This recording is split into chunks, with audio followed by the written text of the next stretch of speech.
Oh gitu.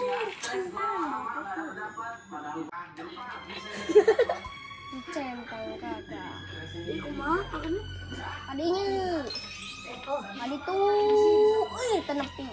Oh, berarti kurang tadinya. Oh, maksa. Iya, jangan. Udah. Itu pikir secara logika. Siapkan aplikasi BT Controller pada ponsel player 1 dan player 2. Pada ponsel utama harus ada 3 aplikasi ini. Oke, kita langsung saja.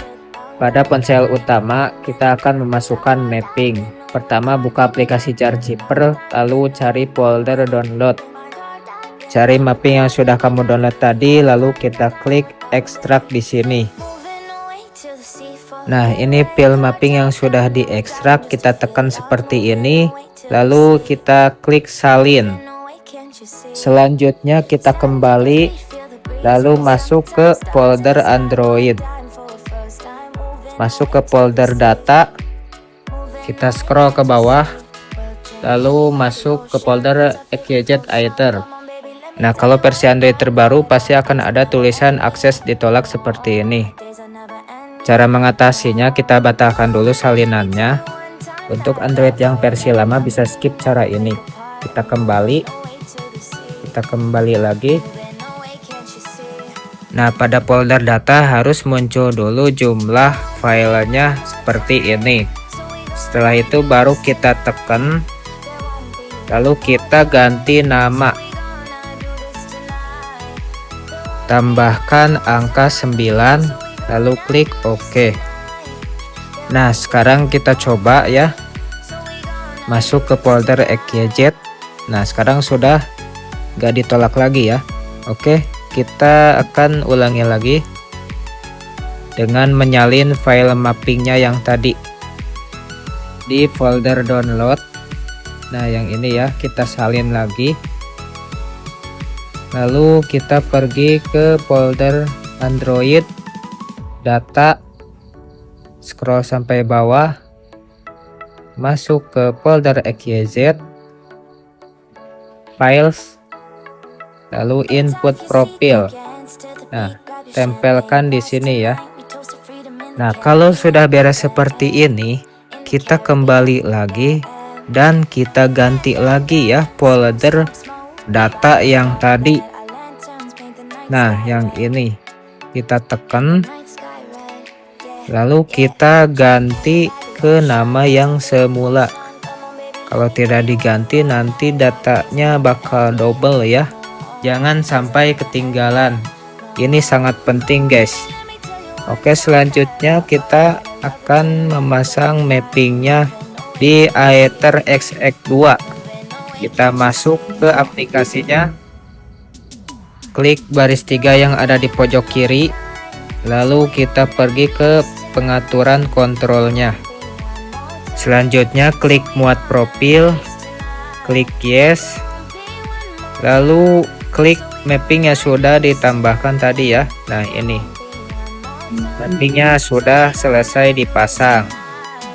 Nah, di sini kita kembali. Selanjutnya kita akan mengatur ponsel yang akan digunakan sebagai player 1. Nah, kita langsung saja masuk ke BT Controller, lalu klik di sini. Nah, di sini harus terhubung ke internet ya. Nah, di sini harus ditunggu sampai gambar-gambar konsolnya terbuka. Nah, kalau sudah terbuka, kita cari di pencarian. Nah, di sini ya, pencarian Aether XX2. Nah, di sini akan muncul mulai dari player 1, player 2 hingga player 8. Nah, di sini kita unduh yang untuk player 1. Nah, ini ya, player 1 Aether XX2. Kita klik, lalu klik download. Kalau sudah selesai, kita klik UC atau gunakan. Nah, kalau sudah centang seperti ini berarti sudah dipasang ya. Kita kembalikan ke beranda, lalu kita atur BT Controller yang ada di HP utama. Kita masuk ke aplikasinya, lalu klik Create a Host. Klik step 1, Nah, pertama kita harus mengaktifkan BT controller keyboard. Kita klik OK. Nah, kita klik di sini. Klik OK. Klik OK. Kita kembali lagi ke aplikasinya, lalu klik yang step 2. Klik OK. Klik yang BT controller keyboard. Oke, sudah selesai. Selanjutnya kita aktifkan yang ini ya, Bluetooth. Kita izinkan semua yang diminta. Izinkan. Di sini kita klik go. Lalu kita cari aplikasi BT controllernya. Nah, yang ini kita klik. Nah, seperti biasa untuk Android versi terbaru pasti tampilannya akan ditolak kayak gini ya. Nah, di sini kita klik yang detail selengkapnya. Lalu klik izinkan setelan terbatas. Nah, di sini verifikasi dulu. Selanjutnya kita klik di sini. Nah, ini sudah selesai ya. Sekarang kita kembali lalu aktifkan start otomatisnya. Selanjutnya sambungkan ponsel player satunya. Sambungkan menggunakan Bluetooth. Lalu klik allow location. Klik yang saat aplikasi digunakan. Sambungkan ke Bluetooth perangkat utama. Kita tunggu hingga loadingnya selesai. Nah, kalau sudah seperti ini sudah terhubung ya. Dan di sini kita ikutin aja, klik OK. Nah, ini udah berhasil ya. Coba gerakin kontrolnya seperti ini. Kalau warna biru berarti sudah terhubung. Oke, sekarang kita akan coba dulu ya.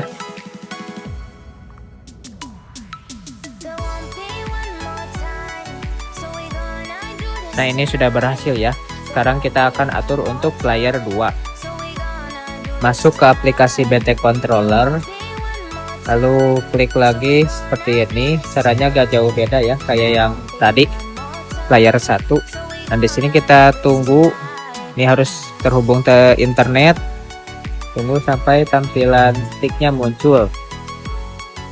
Nah, kalau sudah muncul, kita cari controller untuk Aether XX2. Sini kita cari dan pilih yang player 2 ya, yang ini. Seperti biasa, kita klik UC. Selanjutnya kita kembali dan hubungkan dengan perangkat utama. Oke, sudah terhubung. Sekarang waktunya kita untuk mencobanya. Untuk player 2, klik tombol start untuk mulai bermain. Nah, ini sudah bisa ya. Player 2 sudah bisa, player 1 juga sudah bisa. Sekarang kita akan atur untuk menghilangkan tulisan tombol-tombol ini di layar. Bukan menghilangkan ya, tapi kita tipiskan supaya gak terlalu terlihat. Di sini kita pergi ke pengaturan controller, lalu klik yang layar sentuh. Setelah itu kita scroll ke bawah, lalu kita cari opasitas overlay. Kita atur dari 75% jadi 0%. Tapi kalau ke 0% tombolnya gak akan kelihatan sama sekali. Jadi mungkin sebaiknya kita atur saja ke 10%. Nah, ini tombolnya ada di pojok kanan atas ya. Kita masuk lagi ke pengaturan kontrol, lalu layar sentuh, lalu overlay opacity-nya kita atur ke 10%. Oke, nah ini tombolnya kelihatan dikit ya. Jadi lumayan lah. Oke, sekian saja untuk tutorial kali ini. Semoga bermanfaat dan jangan lupa subrek.